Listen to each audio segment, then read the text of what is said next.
6월 28일입니다. 복 있는 사람이라는 제목으로 시편 84편 1절에서 12절까지 말씀입니다. 고라 자손의 시라고 되어 있죠. 이 고라라고 하는 사람은 야곱의 12아들 중에 레위의 증손자입니다. 아론과 모세의 사촌지간이기도 합니다. 그런데 고라가 아론의 자손만 제사장직을 맡을 수 있다고 해서 불만을 품고 반역을 일으켰었죠. 근데 그래서 결국은 하나님께서 그들을 심판하셔서 반역에 가담한 자들은 다 죽이셨는데, 반역에 연루되지 않았던 고라의 아들들은 죽지 않았습니다. 그들의 후손은 후에 성전에서 찬양과 관련된 일에 봉사를 하게 되었어요. 그래서 이 시는 고라 자손의 그 후손 중에 한 사람이 지은 시인데, 바벨론으로 이스라엘 백성들이, 유다 백성들이 포로로 잡혀가기 이전에 쓰여진 시로 봅니다. 시인은 하나님께서 계신 성전에 들어가기를 매우 사모하는 마음으로 하나님이 임재하신 성전에 대한 찬양으로 시를 시작합니다. 만군의 주님, 주님이 계신 곳이 얼마나 사랑스러운지요. 내 영혼이 주님의 궁전 뜰을 그리워하고 사모합니다. 사실 이스라엘 백성들은 1년에 3번씩 예루살렘 성전을 순례하죠. 그런데 이 시인은 그 정도 갖고는 되지 않고 자기는 항상 좀 성전에서 있기를 원하는, 그런 사모하는 마음으로 그렇게 지금 이 시를 쓰고 있는 것이죠. 그래서 여기서 1년에 3번만 아니라 항상 성전에서 하나님을 섬기는 사람들을 부러워할 정도로, 제사장들을 부러워할 정도로 성전 안에 있고 싶어 했습니다. 내 영혼이 그리워하고 사모합니다 라고 하는 표현은 굉장히 강한 표현인데요. 성전에 대해서 그가 얼마나 사랑하는지 얼굴이 창백해지고 아플 정도로 열망하고 갈망하는 그 표현을 이렇게 하고 있습니다. 그래서 시인은 자신이 마치 상사병에 걸린 사람처럼 되었다고 고백하는 것입니다. 내 마음도 이 몸도 살아계신 하나님께 기쁨의 노래 부릅니다. 자기의 전인격으로 모든 생명의 원천이신 하나님께 찬양하고 있습니다. 자, 시인은 이제 주님의 제단 곁에 보금자리를 마련한 새들마저도 부러워합니다. 이렇게 고백합니다. 나의 왕, 나의 하나님, 참새도 주님의 제단 곁에서 제 집을 짓고 제비도 새끼칠 보금자리를 얻습니다. 이것은 시인이 성전 안에 보금자리를 만든 새들을 부러워한다고 고백하는 것은 하나님의 성전에 그렇게 항상 있고 싶어하는 그의 갈망을 표현한 것이죠. 그래서 이제 4절에서 이렇게 고백합니다. 주님의 집에 사는 사람은 복됩니다. 그래서 복 있는 사람이라는 제목인데, 주님의 집에 사는 사람들은 복됩니다. 왜냐하면 그들은 영원토록 주님 곁에서 주님을 찬양할 수 있기 때문에 그렇습니다 하는 것이죠. 자, 여기서 또 한 시인은 두 번째로 복이 있는 사람은 성전으로 올라가는 순례자가 복이 있는 사람입니다. 그렇게 복을 선언해요. 주님께서 주시는 힘을 얻고 마음이 이미 시온의 순례길에 오르는 사람은 복이 있습니다. 그래요. 사실 순례자의 여정은 힘들고 위험한 일도 있습니다. 하지만은 주님께서 힘 주시는 힘을 얻고, 그래서 믿음으로 그 길을 시작하는 사람, 그 사람은 복이 있는 사람입니다. 그렇게 고백을 하죠. 그들이 눈물 골짜기를 지날 때 샘물이 솟아서 마실 것입니다 그랬어요. 눈물 골짜기라는 것은요, 거칠고 물이 부족한 골짜기를 말해요. 그것을 통과해야 돼요.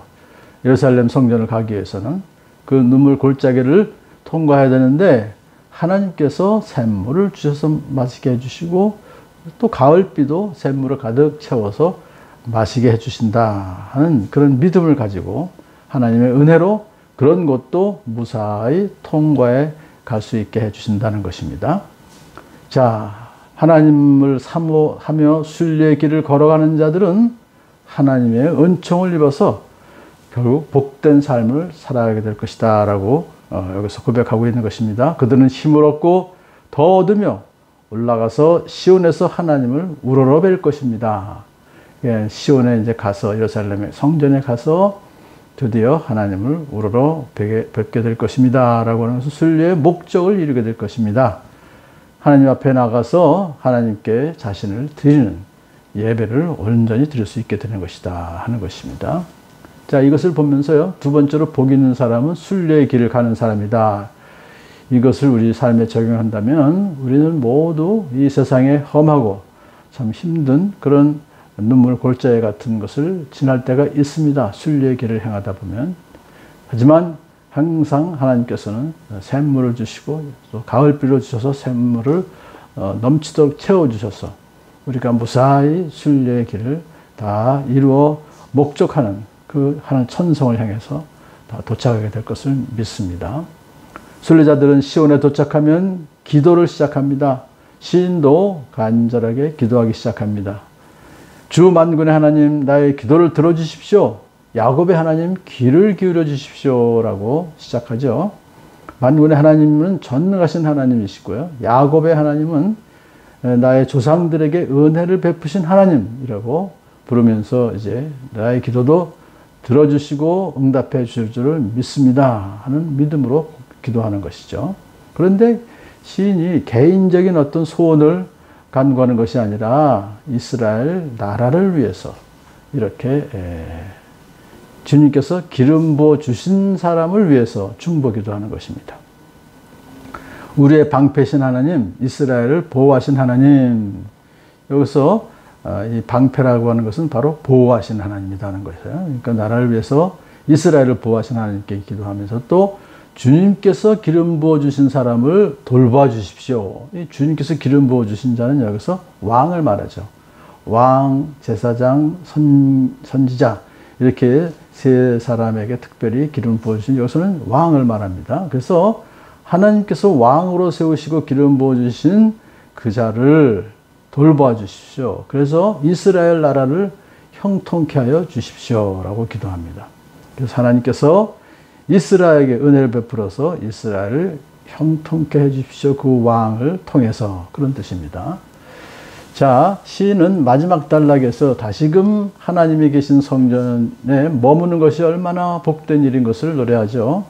주님의 집들 안에서 지내는 하루가 다른 곳에서 지내는 첫날보다 낫기에 악인의 장막에서 살기보다는 하나님의 집 문지기로 있는 것이 좋습니다. 그렇게 고백하죠. 더 좋습니다. 라고. 여기서 하루를 이제 성전에서 하루를 지낸다고 하는 것은 그 하루가 축제일로 지키는 하루니까 기쁨의 하루예요. 그런데 다른 곳에서 첫날이라고 하는 것은 일상적인 그런 삶을 살아가는 거. 그거보다 훨씬 더 성전에서 하루, 축제로 지나는 하루가 좋습니다. 이게 우리가 이제 주일 예배를 드리러 주일 예배에 교회에 나올 때 바로 그런 말씀을 할 수가 있죠. 더 나아가서 시인은 악인의 집에서 풍족하고 안락한 생활을 하는 것보다는 하나님을 예배하기 위해서 하나님의 성전 문지방에 걸쳐 앉아 있어도 더 좋다. 그렇게 고백을 합니다. 주 하나님은 태양과 방패이시기에 주님께서는 은혜와 영예를 내려주시며 정직한 사람에게 좋은 것을 아낌없이 내려주십니다. 여기서 태양이라고 하는 것은 하나님의 의를 비춰주시는 거예요. 방패는 보호하는 그런 역할을 하는 것이죠. 그래서 의로우신 하나님께서 하나님의 백성들을 밝히 비추어서 인도하시며 보호해 주시기에 주님께서는 은혜와 영예를 내려주시고 정직한 하나님의 자녀들에게 좋은 것을 아낌없이 내려주시니 감사합니다. 이렇게 이제 고백을 하는 것이죠. 자, 이것은 그리스도 안에서 영광 가운데 나의 하나님이 그 풍성한 대로 너희 쓸 것을 채우시리라 약속하셨던 말씀이 기억이 납니다.